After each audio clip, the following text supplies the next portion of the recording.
Doctor Yunus নিজেই বলেছেন ওরাই আমার নিয়োগকর্তা, বলেছেন না? ওরাই এখন সরকারের বিরোধিতা করে মাঠে নামছে, সরকার মানে না। আমি কার পক্ষে? আমি কারো পক্ষে বলছি না, আমি আপনাদেরকে সত্যটা বোঝার জন্য বলছি। এই যে এখন তারা একটা বলছে না প্রোক্লামেশন, কি প্রোক্লামেশন? প্রোক্লামেশন মানে কি?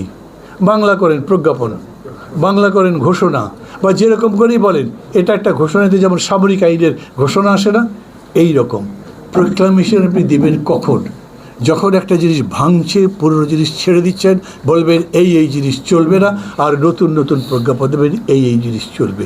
যখন ভেঙেছে তখন চুপচাপ ছিলেন, বোঝেনই নাই। এতদিন পরে বুঝেছেন, কিন্তু মানুষ তো বুঝতে পারছে না। এখন তারা এটা করতে চাচ্ছেন, এবং সেইটা নিয়ে সরকার একটা বলে, তারা আর একটা বলে। এরপরে সরকার সবশেষে কী বলেছেন? সমস্ত রাজনৈতিক দলগুলোর সাথে কথাবার্তা বলে একমত হয়ে আমরা প্রজ্ঞাপন দেওয়ার চেষ্টা করব। সব দল একমত হবে? হবে? সবাই বোঝে, ডক্টর ইউনূস বোঝেন না? ডক্টর ইউনূসকে যখন জিজ্ঞেস করেছে সবাই যদি একমত না হয়, উনি বলেছেন যদ্দূর হবে তদ্দূর দিয়ে আমি চলে যাব, মানে তদ্দূর এগ্রি করে ভোট দিয়ে আমি চলে যাব। উনি যেদিন প্যারিস থেকে আসলেন এয়ারপোর্টে সবাই কী কী জিজ্ঞেস করছিল, একসময় বিরক্ত হয়ে বলেছেন যদি আমার কথা না শোনেন তাহলে আমি কিন্তু আবার ফেরত চলে যাব। তার মানে কি? The man has no stake. I am sorry, উনি আমার টিচার ছিলেন সরাসরি, আমি তাকে সম্মান করি, অসম্মান করছি না, কিন্তু এটা তো পলিটিক্স। এটা ছাত্র শিক্ষকের সম্পর্ক নয়, এটা প্রেম ভালোবাসার সম্পর্ক নয়, এটা বড় ভাই ছোটো ভাইয়ের সম্পর্ক নয়। এটা খুবই নিরেট একটা জিনিস, পুরা দেশের 20 কোটি মানুষের ভাগ্য নির্ধারিত যার উপরে, এবং তার উপরে ভিত্তি করে আপনাকে সেই রকম করেই বলতে হবে সংস্কারের ব্যাপারটা তাহলে কি হবে। উনি যা বলছেন তাতে এই দেশে কোনো সংস্কার হওয়া সম্ভব কি? এখন তো সেই প্রশ্নই মাঝে মাঝে জাগে, কোন ব্যাপারে ঐক্যমত হবে বলেন তো? বিএনপি কি বলেছে? তোমার কনস্টিটিউশনে হাত দেওয়ার কোনো ক্ষমতাই নেই, কনস্টিটিউশনে হাত দেবে কেবলমাত্র নির্বাচিত সংসদ, এবং বলছে যতগুলো প্রস্তাব আসবে সংস্কারের, যতগুলো প্রস্তাব, সেটা ওই কমিশনগুলোই দিক, সেটা সংস্কার পার্টি দিক, অসংস্কার পার্টি দিক, যারাই দিক, সমস্ত প্রস্তাব একসাথে আসবে জাতীয় সংসদের কাছে আলাপ আলোচনার ভিত্তিতে, যেতে ঐক্যমত হবে, বা সংসদ যেটা পাশ করবে সেটাই সংসদ হবে। তার মানে কি দাঁড়াচ্ছে? আপনি প্রেসিডেন্ট বদলাতে চেয়েছেন, বিএনপিকে বলেছে যে সংবিধানের বাইরে এটা আপনি করতে পারেন না, করতে পারেননি তো। এখন পর্যন্ত বিএনপি যেই ব্যাপারে আপত্তি করেছে, সরকার সেই ব্যাপারে কোনো কাজ করতে পেরেছে?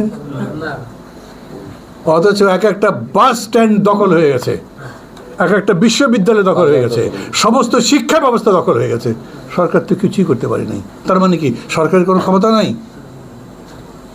একজন ব্রিগেডিয়ার জেনারেল আটকে ছিলেন দীর্ঘদিন, খুব সিম্প্যাথি আছে তার প্রতি আমার, তিনি বেরিয়ে বলেছিলেন জাতীয় সঙ্গীত বদলাতে হবে, মনে আছে আপনাদের? উনি বলবার কয়েকদিনের মধ্যে যখন বিতর্ক শুরু হয়েছে, তখন অন্তর্বর্তী সরকার বললেন এই বিতর্ক আমাদের কাছে এখন চাই না, আমরা অনভিপ্রেত। তারপর দিন থেকে এটা বন্ধ হয়ে গেছে।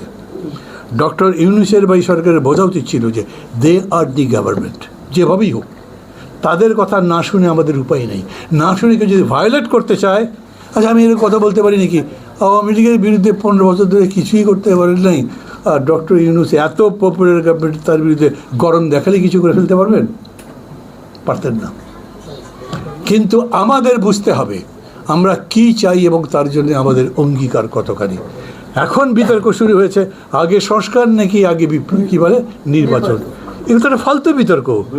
সংস্কারের কোনো সীমা পরিসীমা আছে নাকি? কোথা থেকে সংস্কার শুরু? আমাদের মানব সভ্যতার যাত্রা যেদিন থেকে, সেদিন থেকেই সংস্কার চলছে, এবং মানব সভ্যতা যতদিন থাকবে ততদিন সংস্কার চলবে। তো আমাদেরও দেশ ভালো করবার জন্যে কতদূর ভালো তার কোনো ডেফিনেশন হতে পারে?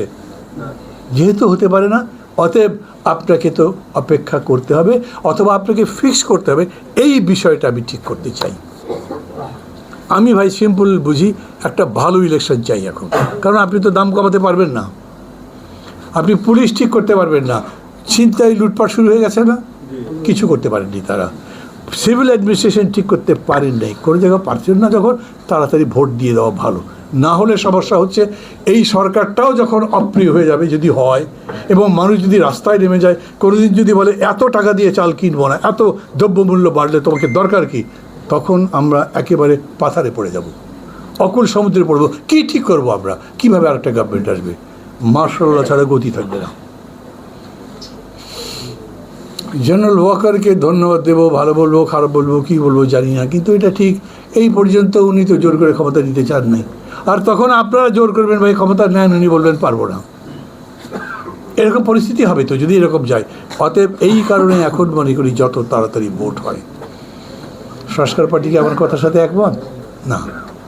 সংস্কার পার্টি মনে করে সংস্কার করে হোক, আমিও তো রাজি আছি সংস্কার করে হোক, কিন্তু এরা যে সংস্কার করতে পারবে সে বিশ্বাসই করতে পারছি না।